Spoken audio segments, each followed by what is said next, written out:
So here we are at chapter 5. We're going to be learning a new way to factor, and this chapter is really sort of the last stop as far as the ways that we're going to talk about factoring polynomials. Um, First off, we'll talk about the ways that we already know. The first way to factor that we learned was using greatest common factor. The second way was factor by grouping.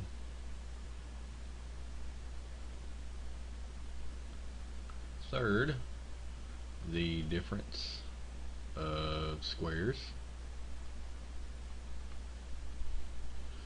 I guess we could say 4, the sum and difference of cubes. And let's see, typically the second factor by grouping method is used for a polynomial with 4 terms. GCF could be any number of terms. Difference of squares and number 4 here, sum and difference of cubes. Typically we have 2 terms. And now for our fifth way, we're going to learn how to factor trinomials. And throughout this entire chapter we're going to learn how to factor 3 different types of trinomials. So here is our first type of trinomial. Okay, this is the standard form of x squared plus bx plus c. And this should be you probably probably don't recognize this. I guess in intro we spent most of our time dealing with linear functions or linear equations, so this may be new. I think at the end of intro we did some multiplication using polynomials, and this happens to be the result of multiplying 2 binomials. Okay, now this doesn't have any number coefficients. This is just a particular form, so I could write a few examples of these types of trinomials just by plugging some different numbers in. X squared plus 4x minus 2, and x squared plus 5x minus 7. Okay, this fits this particular form. Now these polynomials that I wrote off to the side, these 2 trinomials, they may or may not be factorable. Okay, so the question is, how can we tell if these are factorable? How can we tell if we can write them as the product of 2 binomials as we have written here? Well, first we're going to look at what happens if we multiply 2 binomials. And in particular we're going to talk about x plus m, where m is some number and x is a variable, and then our second factor is x plus n is some other number. Okay, so our numbers are m and n, and then we have variables x and x. Well, when we multiply these 2 binomials, we just simply FOIL, okay, x times x, x times n, and then m times x, and then m times n. Okay, and we end up with 1, 2, 3, 4 terms. And then if you look closely you should see that these 2 middle terms both have a common x variable. So they're like terms if we consider n and m to just simply be numbers, okay, and they could be any numbers. Well, we can combine those 2 terms by writing n plus m in front of a single x variable. So now what we're looking at here is a trinomial. Okay, and we see that it matches this form that we're interested in. We have the x squared term, n plus n would be equal to the b, and m times n would be equal to c. And so this sort of sheds some light on how we're going to try to factor these types of trinomials. Okay, and the first thing that we do regarding what we just talked about when we're trying to factor a trinomial is we focus in on this m times n. Okay, we're looking for these two numbers. If we know what n and m are, then we can just simply write out the factored form of the trinomial.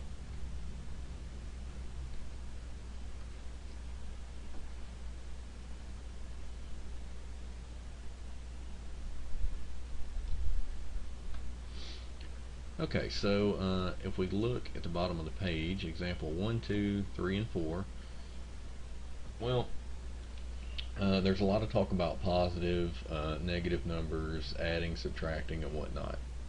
Okay, so for example 1 and 2, if you look at the trinomials that we're trying to factor, you'll see that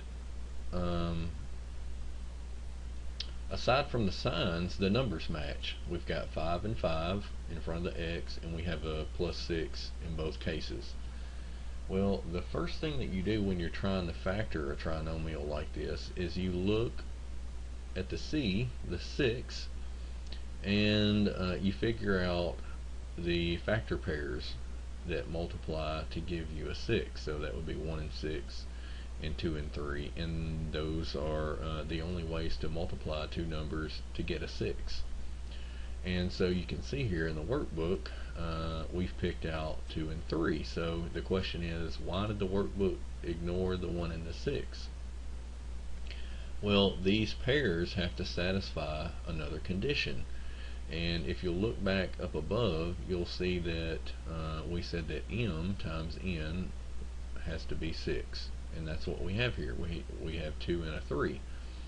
Well, that m and n also have to add together to give us the b. And it turns out that 2 plus 3 equals 5.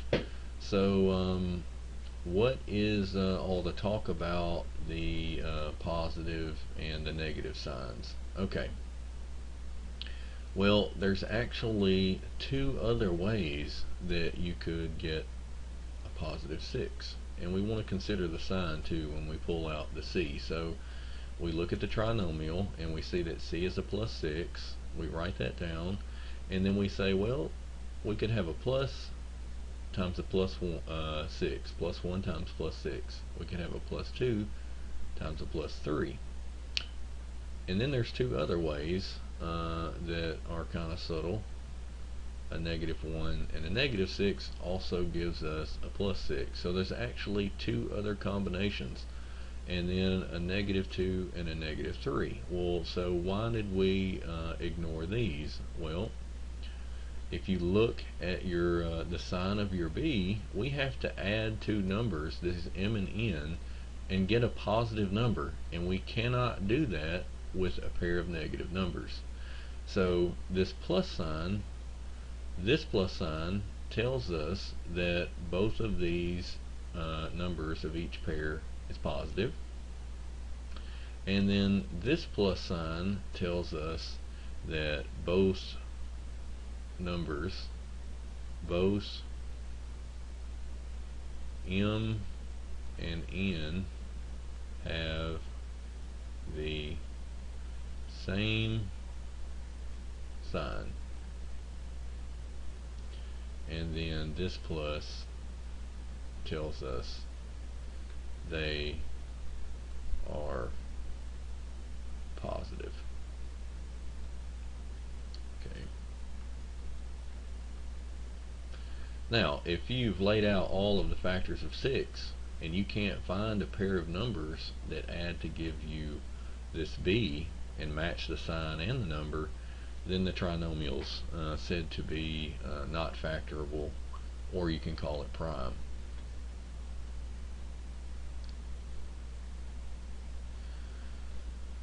Now, if you look here, we again have a positive 6, and so we say 6, well, you could say 1 times 6 and 2 times 3 again, and they could both be plus, or they could both be minus. Okay. If this c is positive, then that's the case. Both pairs or both numbers in the pair have the same sign. That's what this plus tells us. Okay, now this sign, the sign of the B, tells us that we want them to both be negative, and so we ignore these two pairs. Okay, and now if we look at the number, it's 5. Well, how do we get a negative 5 with one of these pairs? We add a negative 2 and a negative 3, and we get our B. So these are the numbers that we're looking for, the ones we need to factor this trinomial. And what's happened here is we've taken this format of x plus m and x plus n from above, and we simply put in a negative 2 for m and a negative 3 for n, the two numbers that we just found. Okay, and so that's where all of the effort is, finding the two particular numbers that satisfy those two conditions, and then you just write two sets of parentheses. You put your x's in front, or whatever other variable you're dealing with here, and your m and your n inside the parentheses. That's how you construct your two factors.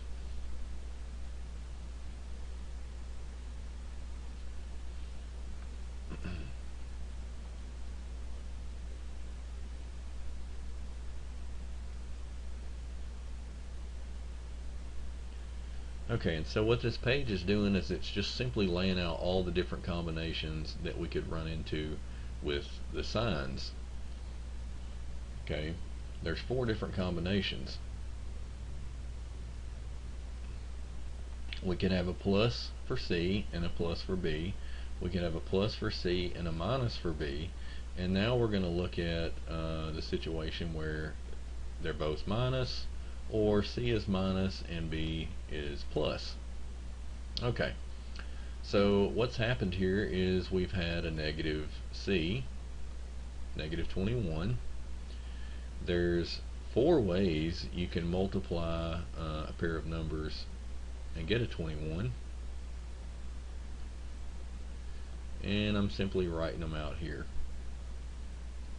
And there are 4 ways because on one hand we could make the bigger number negative, and then on the other hand we could make the smaller negative.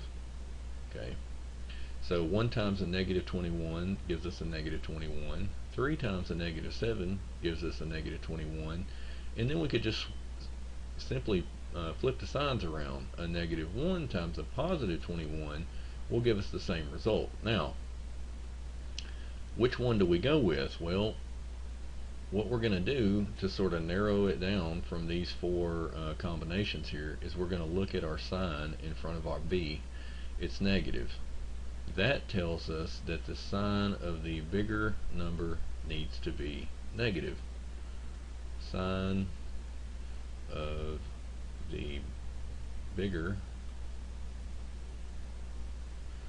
number should be negative. Okay, if this had been positive, then we would go with these 2 pairs because the sign of the bigger number is positive, but it was negative, so we strike these out. This tells us the sign of the bigger number, and now we check these 2 pairs to see which one adds together to give us the B. And it turns out it is the 3 and the negative 7 that do that. Okay, 3 plus a negative 7 gives us a negative 4, which matches the B that we're given right here. Okay, and so that's the work involved in figuring out whether you can factor this trinomial or not, and how you do it if you can. So now that we found our 2 numbers, we write out parentheses. Okay, the first term of the trinomial is an x squared, and the only way to get an x squared from the FOIL method is to put an x as the first term of each factor. X times x gives us this x squared term back. Now, if you've picked out the right numbers, in this case, plus 3 and negative 7, the rest of the terms, negative 4x and negative 21, will follow from just simply completing the full method. Okay.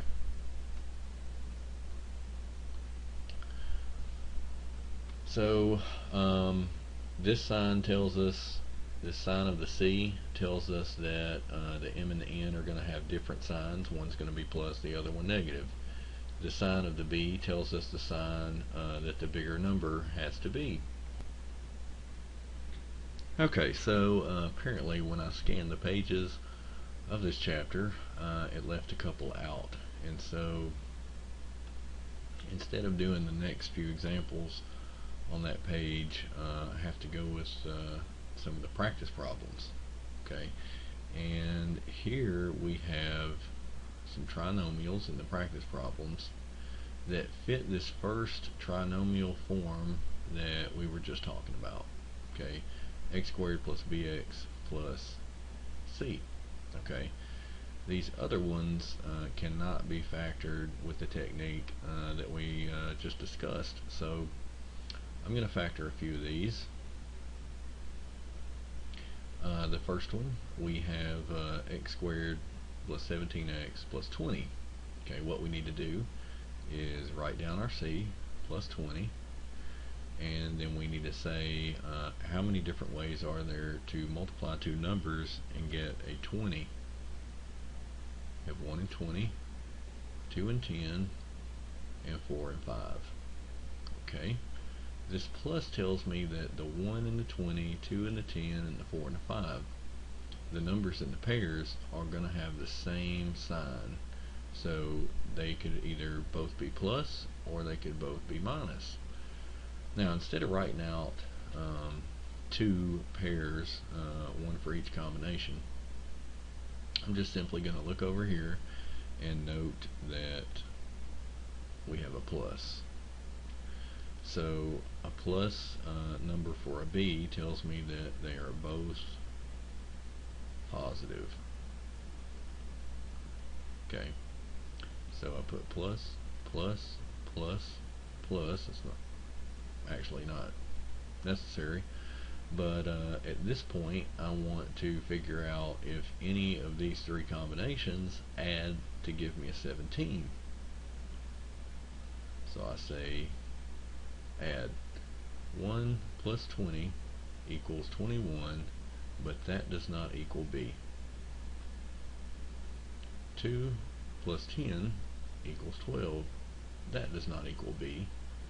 And then 4 plus 5 equals 9, and that does not equal B either.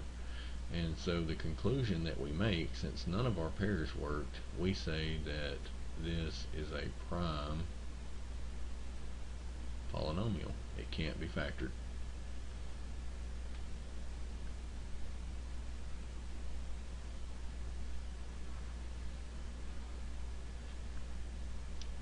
The next one, we have a plus 30,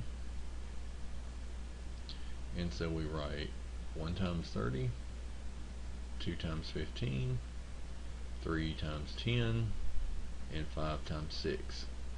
This plus tells me that they're both, each pair is going to have the same sign. So plus plus, or it's going to be minus minus.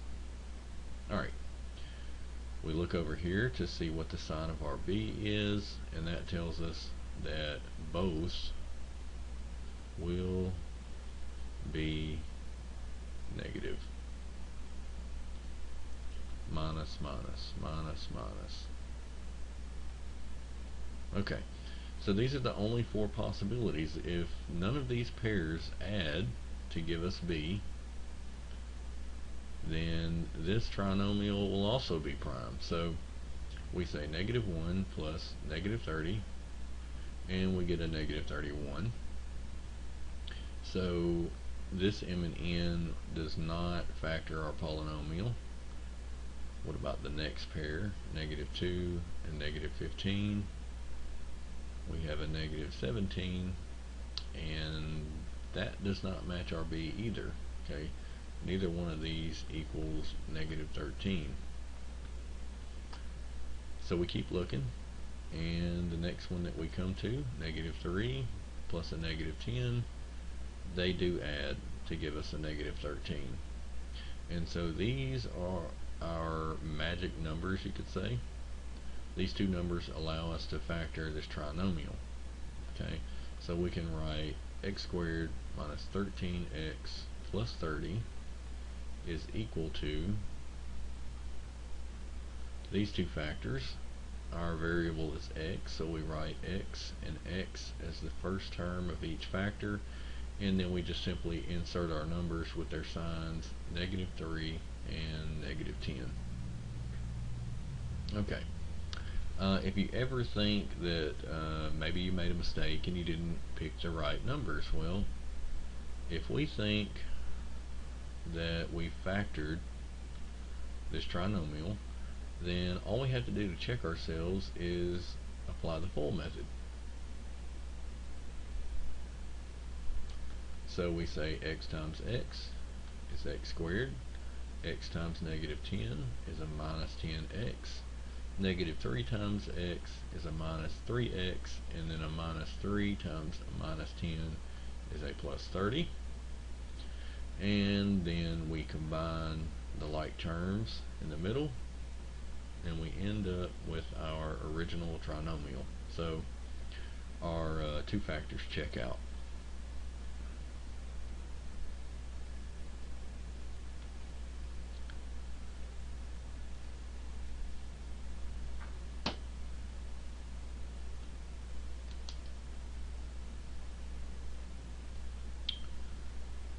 So our next one also has a 30 for C, and it's plus. So we write 1 times 30, 2 times 15, 3 times 10, and 5 times 6. Since this C is plus, each number in the pair is going to have the same sign. The B sign right here tells us that these two numbers should both be positive.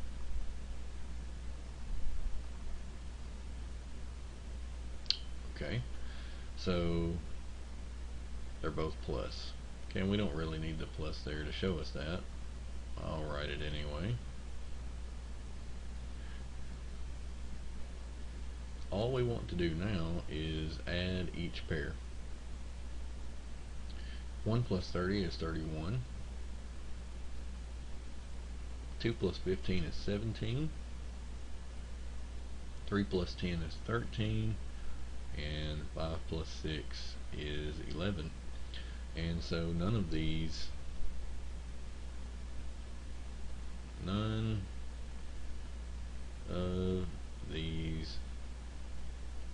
equal B. So the trinomial is prime.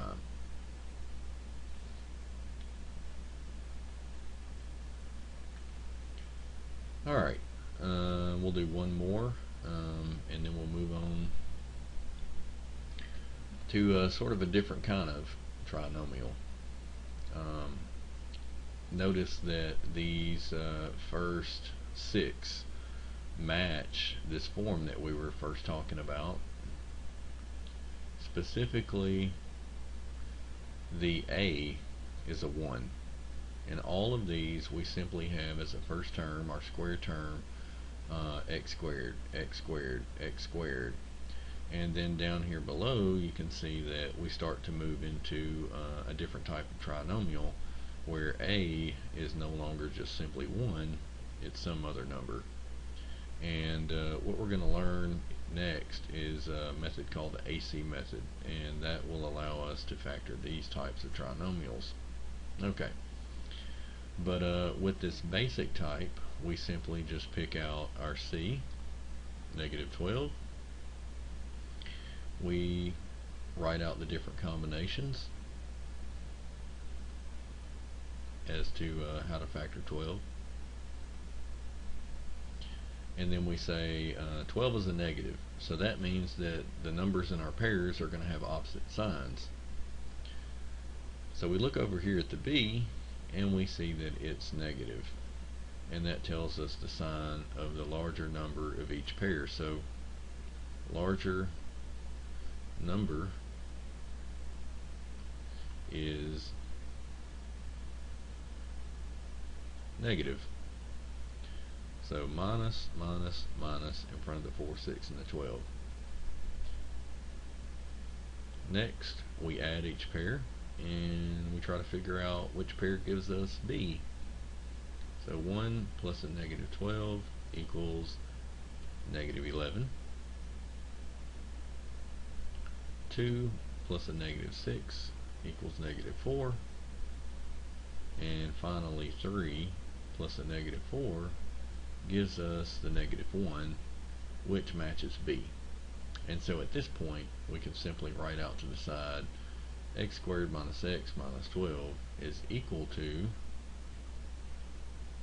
two factors, each have a first term x, and then our magic pair of numbers is positive 3 and negative 4. So we write plus 3 and negative 4. It doesn't matter which one you write first, you just want a x plus 3 and an x minus 4 in some order. And so we've completely factored this trinomial.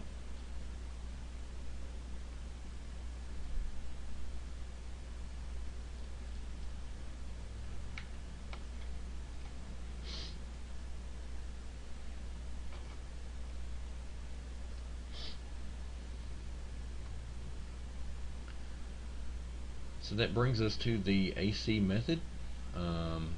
Here we have our new form of trinomial, and the only difference is that we now have an a that is not equal to just a 1.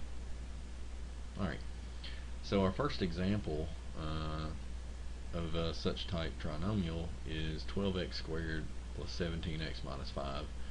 And we're going to talk about how to factor this first, and we're going to lay out some steps that we use to factor these types of trinomials.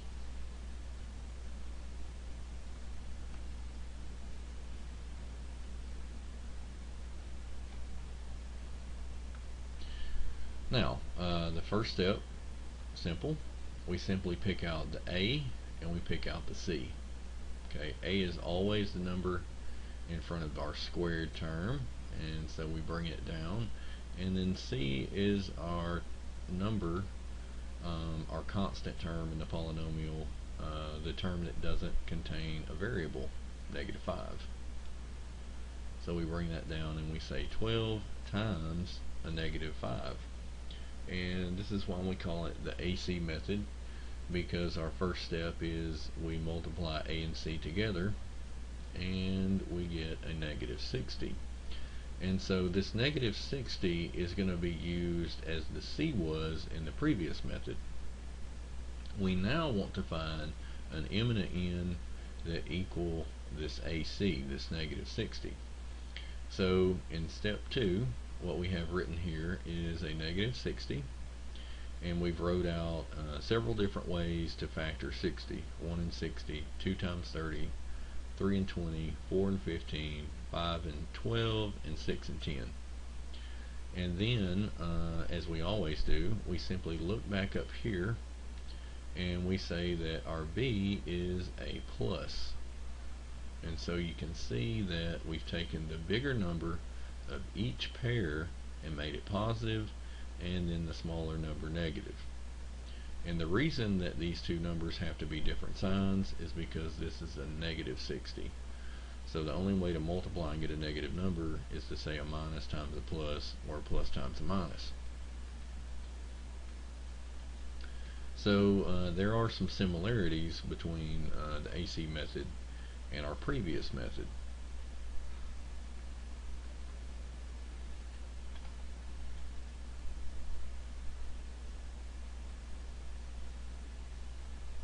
Now for our third step, what we do We found our numbers, negative 3 and 20, and we use them in a slightly different way. We can't just skip to the two factors as we did in the previous method. What we do now is we take this middle term, 17x, and the reason we chose these two numbers, negative 3 and 20, is because they combine, they add to give us a 17. So we can use them now instead to break up a 17.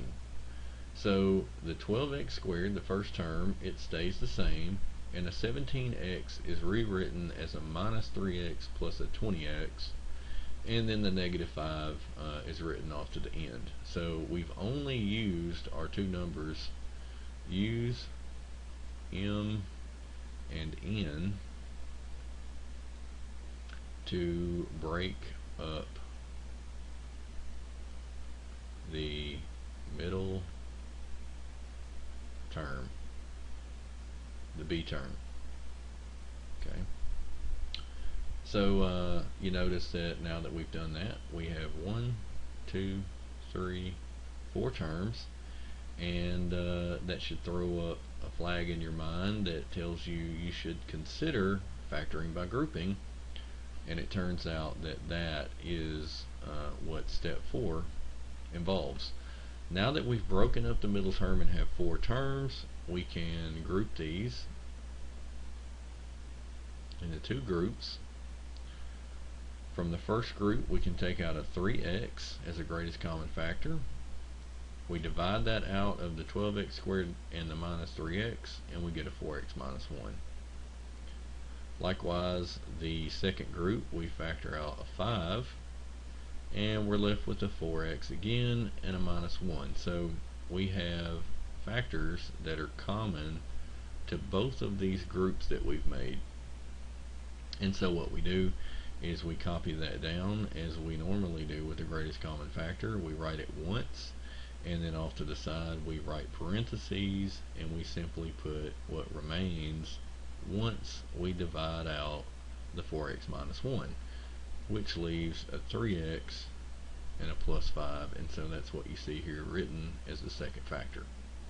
Okay, so the AC method is a little bit more involved, but there are similarities at least. We're not learning how to do something completely different.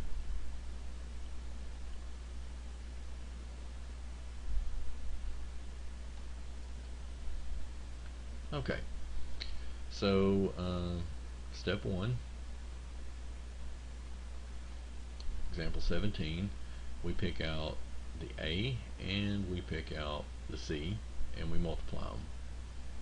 And the sign's important, but these were both plus, so there's no need for a sign, but you do need to at least acknowledge that this is a plus 30.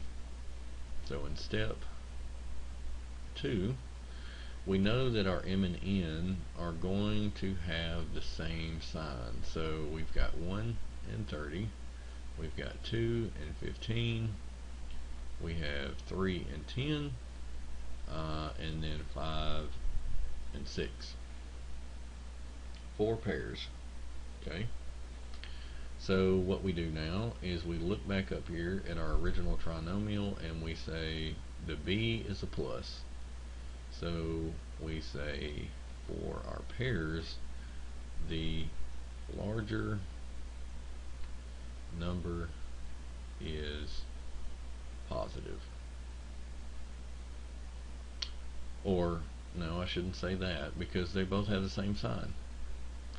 I should instead say they are both positive. Okay, so plus, plus, plus, plus. All of these are positive numbers. Now, to finish step 2, we simply do what we normally do, and we add all of the pairs and figure out which pair adds to give us the b, which is 11.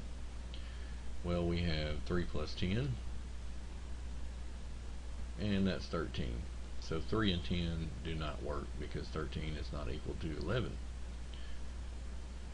5 and 6, these are the numbers that we're looking for. 5 and 6. This is our m and n, because the sum equals b. So that brings us to step 3. If we couldn't find a pair of numbers that equals b, then we would stop here and we would say our trinomial is prime. Now what we do in step 3 is we write down our original trinomial and we break up the middle term using the two numbers that we found, 5 and 6. We put an x beside both, and then we just bring down our 6x squared and our 5, and that gets us to step 4. We want to look at the first two as one group and the second two as a second group, and we go to each group and we try to factor out a greatest common factor. These two, all they have in common is that we can take out at most 1x from each one, and so we end up with a 6x plus 5. This group, these two terms have nothing in common, but you can always divide out a 1. And when we do that, and you definitely want to write that out, plus 1 times 6x plus 5, you see that we have a factor that's common to both part 1 and part 2. So we write that as the greatest common factor. We go back and strike it out, and we simply use what's left to form the second factor. And at this point we have completely factored example 17.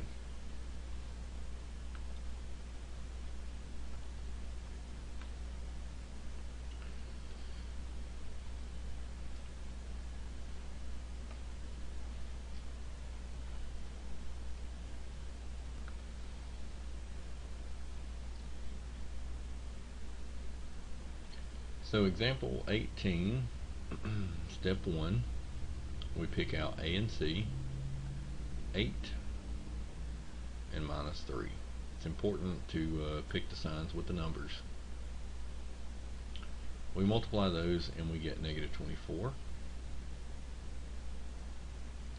Step 2, we take negative 24 and we say since 24 is negative, then the numbers are going to be opposite signs.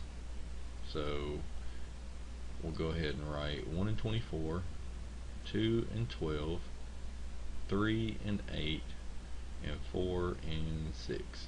Okay, these are the 4 ways to multiply or factor 24.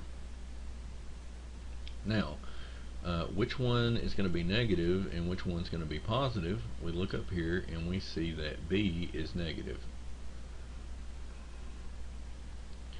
So out of each pair, the larger number is negative. So 24, 12, 8, and 6 receive a negative. Okay, and since this c is already negative, that means that we don't put negatives on the other numbers. The numbers in the pairs have opposite signs. So at this point, we'll add each pair, and so 1 and negative 24 added together would be negative 23. 2 and negative 12 is a negative 10. 3 and negative 8 is a negative 5, and then 4 and negative 6 is a negative 2, which equals b. Okay, b is a negative 2, and so we found our pair of numbers m and n that we need in order to factor the trinomial. That takes us to step 3. We write down the trinomial, and we break up the minus 2x into a 4x and a minus 6x. If you recombine those two terms, you get back this negative 2x. So it's not like we are factoring some completely different polynomial. This polynomial simply reduces to that one, so they're equivalent. We group them together. Step 4, factor by grouping. So out of each of these first two, we can take a 4x, and when we divide that out of each term, we get a 2, because 8 divided by 4 is 2. X squared divided by x is x.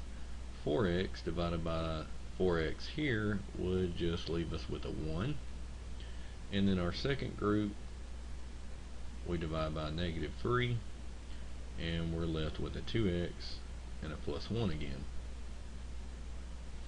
And we see that 2x plus 1 is common to both parts, so we factor that out once again, and we strike it out, and whatever's left forms our second factor, 4x minus 3.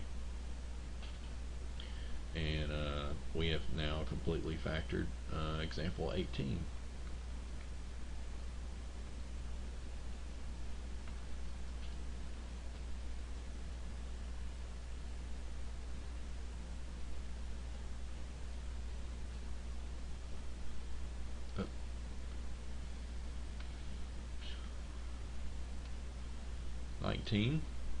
Step 1. A times C. Well, that's a 10 and a 4, so we get 40. Step 2. We factor 40. 1 and 40, 2 and 20, let's see, 4 and 10, and then 5 and 8. Alright, this is a positive 40, so the numbers in each pair are going to have the same sign. What sign should they have?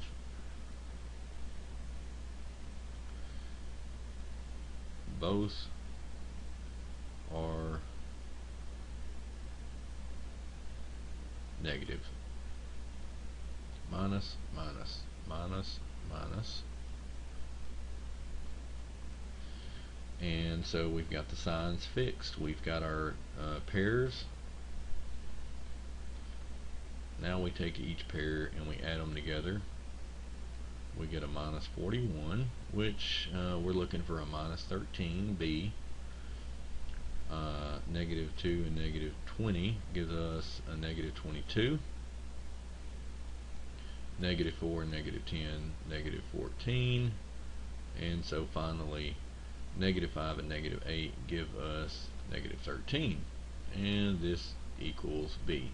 So these are the numbers that we need to factor this trinomial. Step 3. We take 10x squared minus 13x plus 4, and we use these numbers that we found to break up this middle term. Minus 5x minus 8x. Bring down the 10x squared and the 4. Step 4. We group. We break the terms up into two groups. This first group, we say that 5x is our greatest common factor, and now we go to each of these two terms and we divide out this 5x. 10 divided by 5 is 2. X squared divided by x is x. 5x divided by 5x would be a 1, but this was a minus, so this will be a minus 1. For the second group, the most that we can take out is a 4, and I'm going to take out a negative 4 because I want this first term inside the parentheses to be positive. So Negative 8 divided by negative 4 gives me a positive 2, which matches the sign of this first term and also the number. We didn't take out an x here, we just wrote a 4, so this x beside the 8 stays with the 2. And then a plus 4 divided by a minus 4 is a minus 1. And so here we have a common factor to both of our groups, 2x minus 1. So this turns out to be one of the factors of our trinomial, and then what's left once you strike those out, 5x minus 4, ends up being our other factor.